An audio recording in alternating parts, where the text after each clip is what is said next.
Today I am representing Samsung Bioepis at the conference. Samsung is one of the world's largest developers of biosimilar products. So in the US market alone, we have 10 FDA approved biosimilars. 6 of them are on the market. Myself, my name is Tom Newcomer, and I am the head of the commercial operations in the US. I think right now at the US healthcare system, everybody's looking for a solution for rising costs, right? The problem hasn't changed over the last few decades. So what we're hoping to do here today is bring an awareness to the biosimilars that are already here and available on the US market.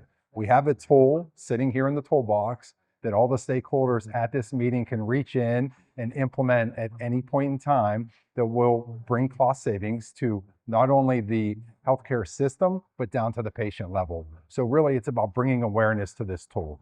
For us, we believe that a change is needed from an awareness point of view. As we represent the biosimilar market, we want to see awareness increased at the initial stakeholder level, which is the HCP, whoever's talking to the patient, whether it's the nurse, the pharmacist, the physician assistant, the nurse practitioner. There needs to be an awareness there that an explanation needs to occur to the patient level of what a biosimilar is, that these products are, regulated at this similarity level of the originator product, but they can get it for a lot less cost of what their original prescription was. You can get this 10 to 20% of what they were paying. We think there needs to be an awareness to that.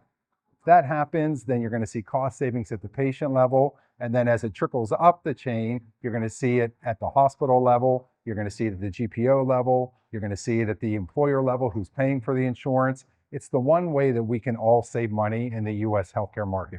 This event is actually a very important part of the biosimilar strategy moving forward because frankly, there's been a gap. I think if you go to PBMs, health plans, those that are setting formularies of what drugs are going to be covered, what's not going to be covered, there is an awareness of the biosimilars at that level. Once you start getting into other areas of the business, especially into the hospitals or into the office level, that's where there seems to be a drop-off on biosimilar familiarity.